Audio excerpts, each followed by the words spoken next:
One of John Fung's most common sense teachings was about the 3 stages in meditation, or 3 functions in meditation. One is you have to learn how to do it. 2, you have to learn how to maintain it. And 3, you have to learn how to put it to use. And there's so much in our minds that fights common sense. We like to hear that there's nothing to do. There's going to be concentration, it's going to come on its own.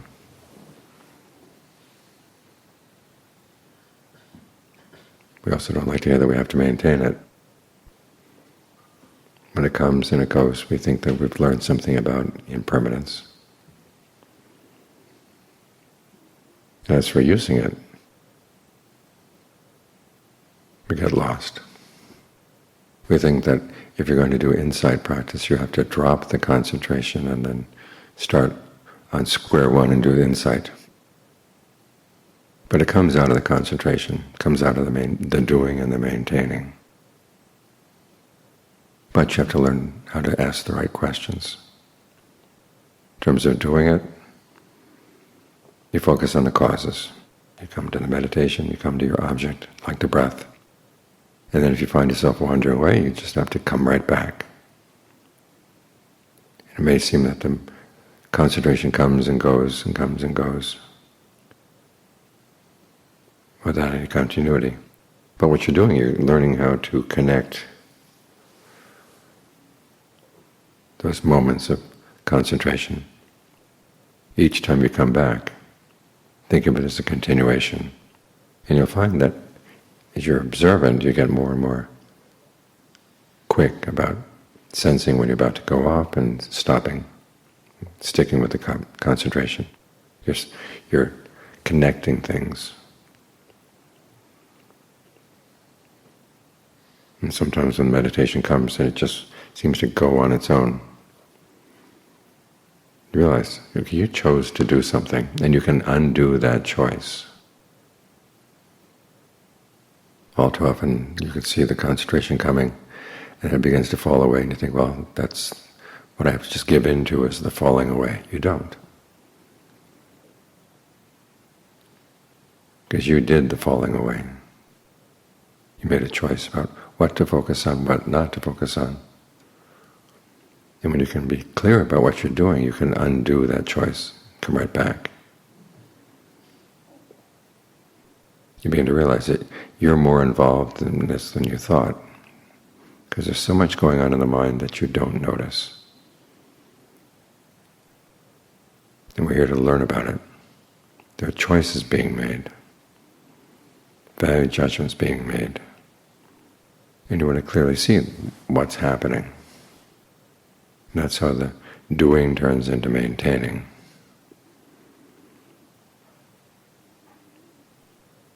As for using, there's that 5-step program that the Buddha gives for dealing with anything unskillful coming up in the mind. First is seeing its origination. Where does it come from within the mind? That's an important insight right there, that it's coming from within the mind. It's not just floating past. You want to see that. And you see that in the course of trying to maintain the concentration. Because once the mind gets still, you're not just there to enjoy the stillness. That is one of the functions of the meditation, but if you just wallow in the comfort, you lose your focus. So if you're going to maintain it, you have to figure out how you can continue working and get your salary at the same time. Most of us are like the person who gets a job, gets his first paycheck, and then just goes off and travels around, forgets the job. Then he runs out of money, has to come back. In real life, the boss usually wouldn't take you back. But here, fortunately, the mind is forgiving. It'll take you back. But you never learn anything much. You have to learn how to be with the comfort, but not wallow in the comfort as you focus on the breath. And that way you get to enjoy your salary and work at the same time.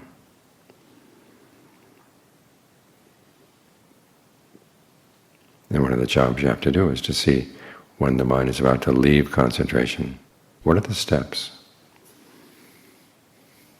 In the beginning, you're with the concentration, then you're off.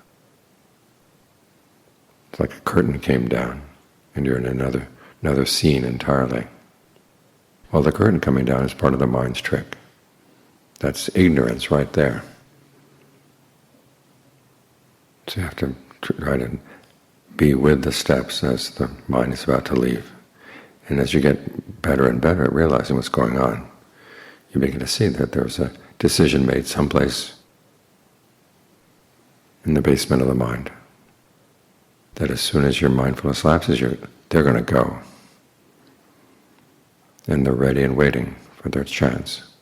A stirring comes, and the boundary line between breath and mind. In the beginning, it's hard to say whether it's physical or mental. It's a little bit of both. And you can decide to slap a label on it. You can slap a perception, saying, this is a thought about X, and then you run with it. But you want to see that. You want to get to the point where wherever there's a little stirring inside that boundary between the breath energy and the mind, you want to zap it. Keep it from going anywhere. Breathe right through it. You're like a spider on a web. The spider's off in one corner of the web, and is ready and waiting, sensitive to the entire web. So that if a fly comes or another insect gets caught in the web, the spider immediately runs over, wraps it up, and then goes back to its original spot. That's what you want to do. That's how you maintain the concentration. And at the same time, you're beginning to gain some understanding about that step of origination. When you see that if you don't go with the thoughts that would give rise to thoughts, further thought worlds, they just pass away. So there's the first two steps. And the next two, allure and drawbacks. It's basically cost-benefit analysis in the mind. And when we hear about the Buddha's desire that we use that kind of analysis to see what it is we like about a particular thought, what the drawbacks are, and be willing to say no to the allure because the drawbacks are so great. It sounds too cerebral. It's just happening up in the head. But that's not what the Buddha means. For one thing, it's something we're doing all the time, just that it's, again, down in the lower realms of the mind. And the reasons for going with the allure are pretty obscure, and there's a part of the mind that likes to keep them obscure, because they're embarrassing sometimes. And so there's a kind of a cost-benefit analysis, but it's done in a very slipshod way, without much opportunity for discussion. And the mind resists bringing it up to the light of day, because that way it can go for the allure whatever it wants. Now there are times when you see that a particular desire does have drawbacks that are so strong that you're going to have to say no. But what the Buddha is asking you to do is to bring that whole process up into the light of day, and then to inform it with right view. In other words, there are things you do that lead to suffering, and things that you can do that can lead to the total end of suffering. That broadens your range of choices.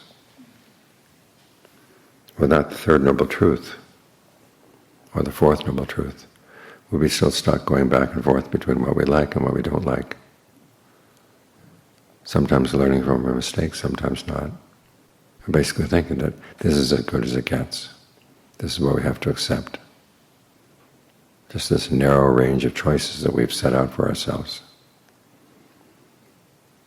And again, there's part of the mind that likes that, because when the range of choices is pretty narrow and not very demanding, you just go for what you like. But here the Buddha is saying there's something more. Total end of suffering, total freedom. And it can be attained through your efforts. When you take him seriously, then when you look at something that's inconstant or stressful, you can see it really is not worth claiming as self, because it's going to get in the way of that higher possibility. when you take that higher possibility into consideration, treat it seriously, that's when you're more willing to look at the allure, to track it down, to see exactly where it is. Because here again, the mind likes to keep it obscure. You say you desire something or desire someone. Is it really that thing? Is it really that person? Maybe it's just a perception. We know the nature of perceptions. They're representative. In the same way, say that a congressman or congresswoman represents a district. It's supposed to represent the voters in that district, but not all the voters voted for that person to begin with. And even for the people who voted for the congressman, the congressman doesn't have the same opinions that they do. It just represents them in a very general way. That's how our perceptions function. No perception is an exact copy of what it's supposed to represent. It's a sketch, and it's sketched for a particular purpose. And the extent to which it's true is measured by how well it serves that purpose. And it's accurate to that extent. But there's an awful lot that it doesn't show. And so those are the things that create the allure. So you begin to realize you're dealing with partial truths, you're dealing with sketches.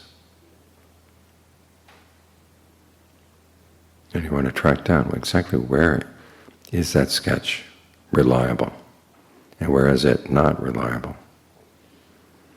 Even the most reliable perceptions, the three perceptions the Buddha teaches for the sake of insight, they're not total representations of reality. We talk about things being stressful, unpleasant, suffering. Well, they have their pleasant side as well. As the Buddha said, if it weren't for that pleasant side, we wouldn't fall for them. So it depends on what your purposes are, how you sketch them.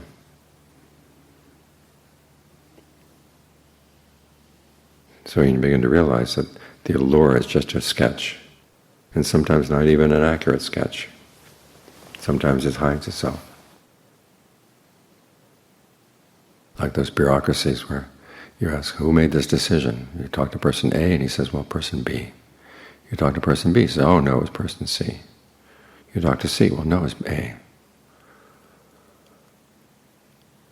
The mind can lie to itself. As Ajahn Chah once said, that's one of the first things you have to learn as a meditator, is how much the mind lies to itself.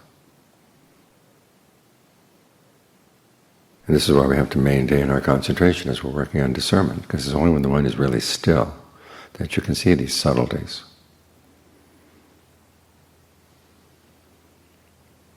And then you can have an accurate and useful comparison between the allure and the drawbacks, keeping in mind that whatever the allure of something may be, however satisfying it may be, when you compare it to the total end of suffering, it's still got something lacking. For our defilements, the lack is huge. For the factors of the path, it's more subtle, but it's there. So this is why common sense as a meditator sometimes is so hard to maintain. Not because of the mind's ability to lie to itself, or because of its laziness. But you have to be confident that it is something you can master.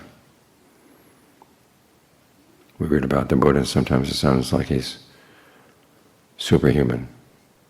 But remember, he taught people of all kinds. Men, women, children, young, old, rich, poor, well-educated, uneducated. People had a good background, people had a pretty shady background. But they all wanted the end of suffering.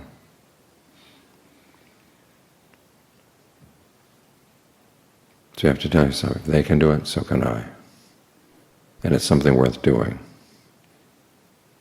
It's one of the reasons why the Buddha talked about his awakening, and particularly about that first and second knowledge prior to the awakening. The third knowledge was what led to the real awakening.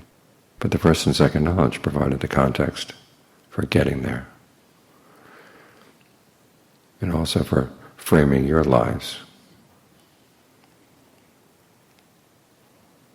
That if you don't put an end to this constant round of running after your desires, you're going to keep on coming back, coming back, coming back. If you act unskillfully as you run after those desires, you're not coming back in a good place. So he teaches these things not just to impress people or to decorate their minds. It's to remind you that there are value judgments that you have to make within the context of this reality. And he's teaching you that it is possible to find your way out.